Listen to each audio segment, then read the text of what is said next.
Orang yang salatnya khusyuk benar, itu dijamin langsung oleh Allah Subhanahu wa Ta'ala akan dimudahkan semua urusan hidupnya, termasuk rizkinya. Rizki itu nggak perlu Anda banyak pikirkan, ikhtiar sedikit datang, bahkan dari sisi yang tidak Anda duga.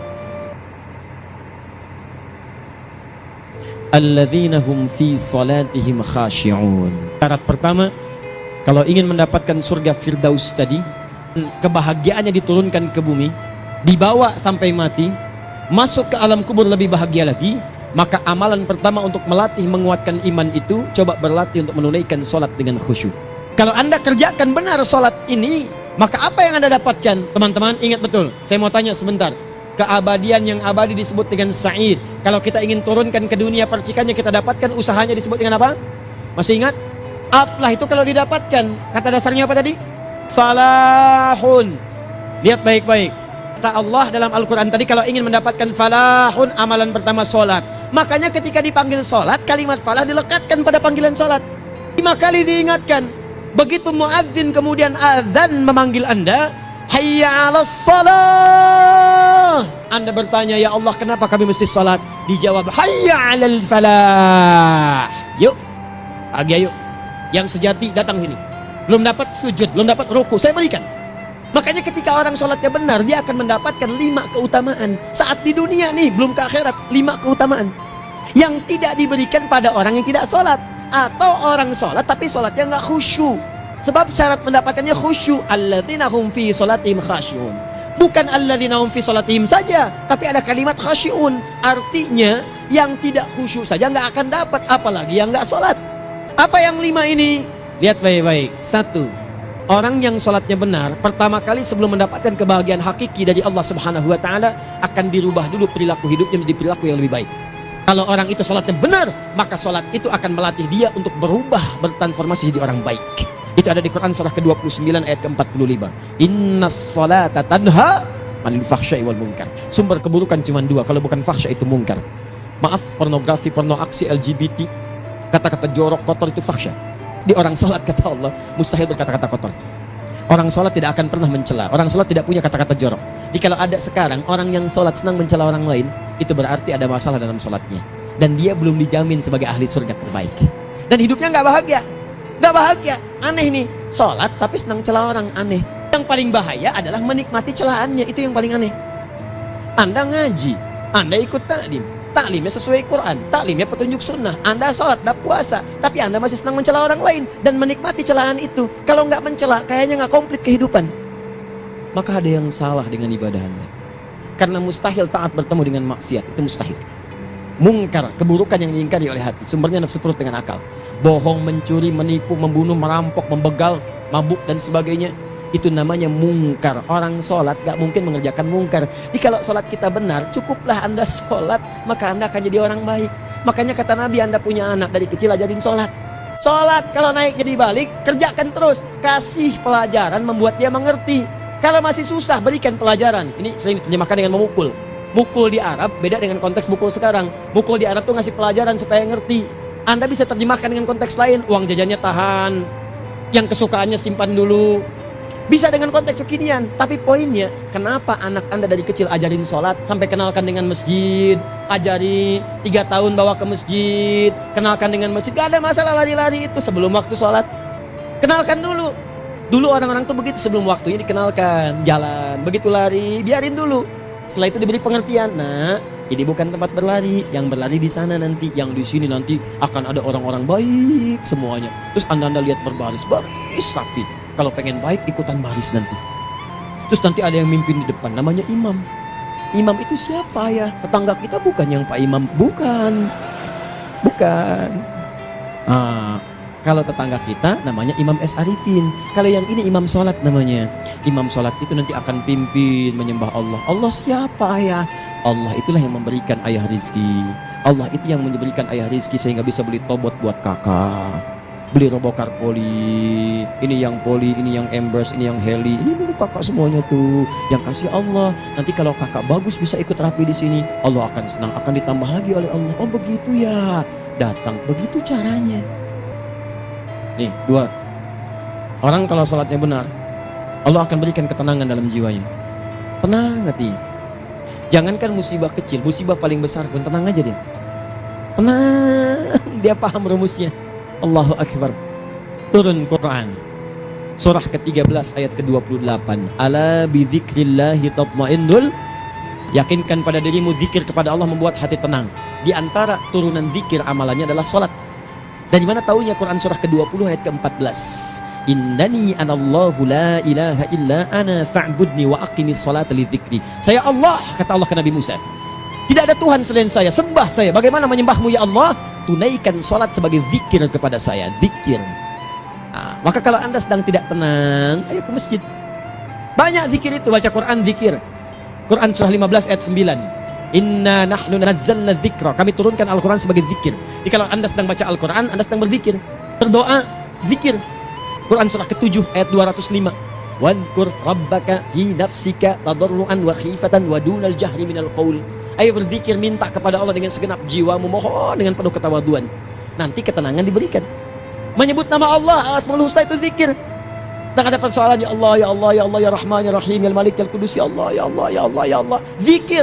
Dalilnya Quran surah kedua ayat 152. Fadhkuruni adzkurkum. Sebut namaku, zikir. Apapun akan mengingatmu. Gimana menyebutnya? Ditafsir di Quran surah 17. Ayat keberapa? 110. Qulidullah awid ar-Rahman ayyamma tad'u falahul asmaul husna. Sebut nama Allah. Itu menentamkan pada jiwa. Sedangkan sholat gabungan dari semua zikir tadi. Bukankah dalam sholat Anda baca Al-Quran? Bukankah dalam sholat Anda menghafal Al-Quran? Bukankah dalam sholat Anda berdoa? Bukankah dalam sholat Anda istighfar? Anda mohon digabungkan semua itu. Amalan sholat menggabungkan semua jenis zikir. Masa Anda nggak tenang juga?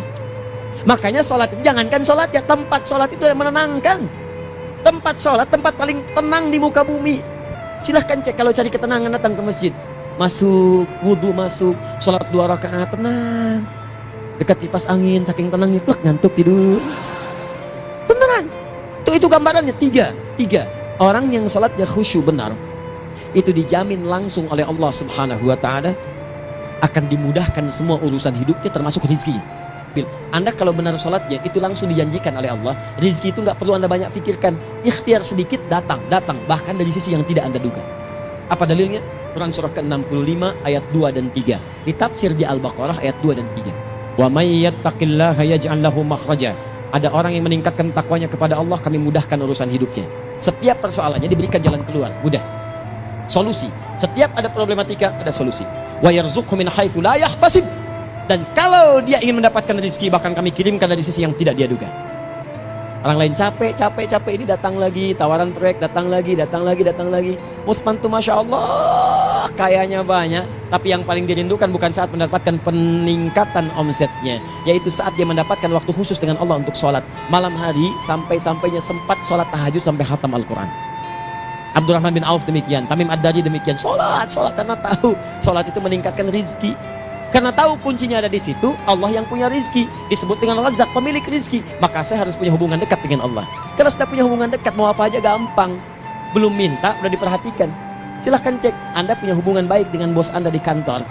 Sebelum Anda minta, beliau udah pikirin tuh. Telepon bendahara. Dia udah ngambil belum gajinya? Belum Pak, tambahkan bonus sekian. Kenapa? Karena dia mengawasi Anda. Allah maha tahu dibandingkan dengan bos Anda. Mendekat kepada Allah, semua diperhatikan dengan Allah. Siapa orang takwa itu? Kalimat takwa pertama di Al-Quran Al-Baqarah ayat 2, amalannya ayat 3. Dari kali kita bula raiba fihi hudal lil. Siapa mutakin itu? Ayat 3-nya. Alladzina yu'minuna bil ghaib wa yuqimunas shalah. Gampang. Kalau pengen mudah hidupnya gampang. Biaya nggak mahal, tenaga nggak banyak, tingkatkan takwa nih. Jadi kalau hidup Anda masih susah, di kantor champion, di rumah tangga bermasalah terus, atau sebaliknya, maka boleh jadi kalau gelar Anda tinggi, harta Anda banyak, tapi selalu punya masalah, bukan Anda kurang hebat, bukan Anda kurang kedudukan, bukan Anda kurang kaya, Anda kurang takwa. Dan yang paling dahsyat, mungkin sholat Anda belum berkualitas. Orang yang sholatnya benar, khusyuk dia, bahkan saat sholat itu kalau dia minta, maka seketika doanya akan dikabulkan. Tanpa diskusi, langsung seketika. Contoh Quran surah ketiga ayat 38 sampai 39. Demi Allah saya katakan, Nabi Zakaria punya masalahnya pelik. Sudah berumah tangga, istrinya divonis monopos, maaf bahkan mandul. Gak mungkin punya keturunan. Maka apa yang beliau kerjakan? Secara singkat beliau sholat. Begitu sholat minta kepada Allah. Hunalika da'a Zakaria rabbah. Di mihrab itu beliau bermohon kepada Allah. Bermohonnya sambil sholat. Qala rabbi habli min ladunka dzurriyyatan thayyibah innaka sami'ud du'a. Ya Allah, mereka katakan saya nggak mungkin punya keturunan. Sekarang saya ingin katakan, ya Allah, saya hanya minta darimu saja, saya nggak akan dengarkan mereka. Ya Allah, mohon engkau maha mendengar, ya Allah. Maha mendengar doa saya. Kalau kepada yang maha mendengar aja nggak mengabulkan, kepada siapa lagi saya mesti minta? Apa yang terjadi? Fanadatul malaikat wa huwa qa'imun yusalli fil mihrab. Turun malaikat mengabarkan, sedangkan beliau masih sholat, belum selesai dalam sholatnya. Sholat khusyuk itu belum selesai sholat aja dikabulkan, doa sudah turun. Sholatnya belum selesai, doa sudah dikabulkan. Annallaha yubashshiruka bi Yahya. Allah kasih kabar gembira, doa kamu didengar, dikabulkan, kamu akan punya anak, namanya langsung dari Allah Yahya. Artinya hidup yang mustahil menurut manusia, lahir seorang dari rahim perempuan yang menepus dan mandul, bayi yang hidup, kata Allah nggak ada yang mustahil bagiku, jadi dan jadi dia. Berita baiknya, Nabi Zakaria sholat dikabulkan. Umat Nabi Muhammad sebelum sholat sudah ditunggu oleh Allah, mau minta apa aku kabulkan sekarang. Hadisnya qudsi, saya bacakan. Hadatsana qala Rasulullah sallallahu alaihi wasallam, qala Allahu azza wa jalla, qasamtu shalah baini wa baina abdi. Kata Allah, saya bagi dua ya, salat antara aku dengan hambaku. Wali abdi ma sa'ala. Kalau hambaku benar salatnya, aku berikan apapun yang dia minta sekarang. Idza qala al-abdu alhamdulillahi rabbil alamin. Bagian pertama, kalau hamba benar baca Al-Fatihahnya dari alhamdulillahi rabbil alamin, kalau Allah azza wa jalla dijawab oleh Allah, hamadani abdi, hambaku sedang memujiku. Wa idza qala ar-rahmanir rahim, jika hambaku berkata ar-rahmanir rahim, qala Allah azza wa jalla asna alayya abdi, hambaku sedang menyanjungku. Wa idza qala maliki yaumiddin, qala Allah azza wa jalla majjadani abdi, kalau hambaku mengatakan maliki yaumiddin, kata Allah hambaku sedang mengagungkanku. Perhatikan sekarang. Wa idza qala al-abdu iyyaka na'budu wa iyyaka nasta'in, jika hambaku berkata sekarang, ya Allah, kami sekarang ibadah, salat menyembahmu, dan kami sekarang sedang punya masalah, kami hanya minta tolong kepadamu ya Rabb. Apa jawabannya? Beda dengan sebelumnya. Kata Allah, hadza baini wa baina abdi, inilah perjanjian antara aku dengan hambaku. Wali abdi, kalau hambaku benar khusyuk salatnya sampai detik ini, baru sampai Al-Fatihah itu pun belum tuntas, baru sampai Al-Fatihah itu pun belum tuntas. Kalau benar bacaannya betul, salatnya dari takbir sampai dengan selesainya, sampai ayat itu, iyyaka na'budu wa iyyaka nasta'in, kata Allah, masalah apapun yang dia minta sekarang aku akan kabulkan.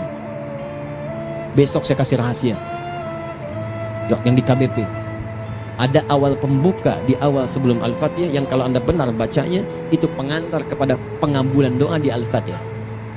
5. Yang kelima ini yang paling diharapkan, dan ini penutup dalam kajian kita malam ini. Teman-teman sekalian, perhatikan baik-baik.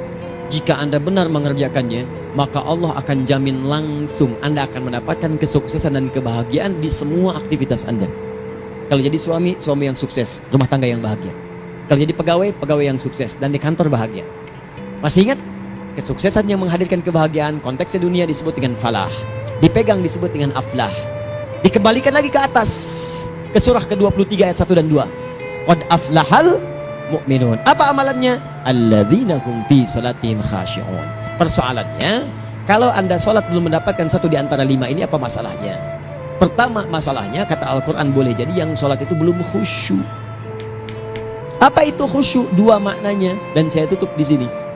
Apa yang 2 itu? 1, kebanyakan orang sholat masih membawa dunia dalam sholatnya. Makanya kalau pengen khusyuk, kata Allah, maka Anda rasakan akan bertemu Allah. Rumusnya Quran surah kedua ayat 45 sampai 46. Rasakan secara singkat, mungkin itu sholat terakhir yang Anda akan kerjakan dalam kehidupan. Mungkin di sholat itu Anda wafat. Kata Allah, alladzina yadhunnuna annahum mulaqu rabbihim. Orang khusyuk itu sudah kelihatan dari sebelum sholat, dia sudah merasa persiapan menghadap Allah. Persiapan ke manusia aja, dia sudah siap-siap, mandi dulu, ganti pakaian, pakai parfum, macam-macam dan sebagainya, hanya memenuhi undangan manusia. Allah mengundang Anda 5 kali dalam sehari. Ya maaf, mengabulkan doa Anda, mencukupkan kebutuhan, menyembuhkan kalau sakit, disiapkan Anda. Harusnya apa? Penampilan sempurna. Kata Quran, orang khusyuk itu kelihatan sebelum sholat, pakaiannya kelihatan. Quran surah 7 ayat 31, ya bani Adam khudhu zinatakum inda kulli masjid. Ya anak cucu Adam, kalau tiba panggilan dari masjid, kenakan pakaian terbaikmu. Di anak cucu Adam tuh kelihatan.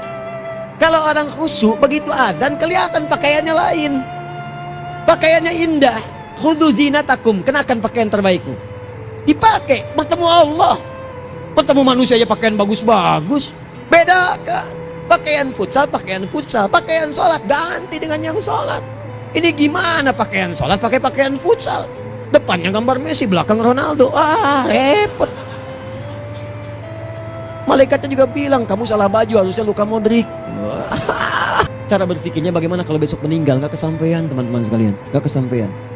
Nah maka dari itu, Anda kalau mau ada panggilan sholat, siap-siap baju yang bagus, itu sempurnakan. Anda panggilan orang mandi, panggilan Allah buka Quran surah 5 ayat 6, sempurnakan wudu. Ya ayyuhalladzina amanu idza qumtum ila shalah faghsilu wujuhakum, wudu yang baik, berpakaian yang rapi. Kenapa? Karena boleh jadi saat dipanggil Anda wafat saat itu. Maka wafat Anda dalam keadaan yang suci, dengan keadaan tobat, dengan pakaian terindah pada saat itu. Yang kedua, maaf, orang-orang kurang khusyuk itu saya tutup. Yang kedua itu karena kebanyakan orang sholat tidak paham, tidak mengerti apa yang dibaca dan dilakukan dalam sholatnya. Jujur pada diri sendiri, jawab pada diri Anda. Sampai sekarang Anda sholat, berapa persen bacaan sholat yang Anda pahami? Jangan-jangan selama ini Anda sholat ribuan kali sujud, ribuan kali ruku, gak ada yang paham yang dibaca. Sekian persen yang paham, bagaimana sholat Anda bisa khusyuk? Pekerjaan Anda dipahami, urusan akhirat Anda gak dipahami. Di mana cara berpikirnya? Aku yang bagaimana atau engkau yang harus bagaimana? Ya, coba berubah. Nah ini baru satu amalan, belum yang lainnya. Ada 5 amalan lagi yang kalau kita bisa turunkan itu, selain sholat yang khusyuk, maka jaminan tadi akan datang. Baru sholat khusyuk aja 5 datang, apalagi ditambah dengan 5 amalan lainnya lagi. Demi Allah saya katakan, dunia kecil sekali, gak ada nilainya. Akhirat aja enak. Dan cara berpikirnya kalau sudah pakai iman, semua nikmat. Ada uang nikmat, gak ada uang nikmat, sakit nikmat, karena cara berpikirnya lain. Nanti kita bertemu lagi, saya terangkan pada Anda. Dan saya contohkan satu kisah, bahkan ketika ada orang yang diuji Allah dengan ujian yang sangat luar biasa, yang menurut sementara orang itu ujian sangat luar biasa menggetarkan jiwanya dan susah untuk bertahan, tapi orang ini nikmat saja menjalaninya. Nikmat. Ada yang di rumah tangga, ada yang di macam-macam. Contohnya banyak. Satu contoh saya berikan di mana suami istri.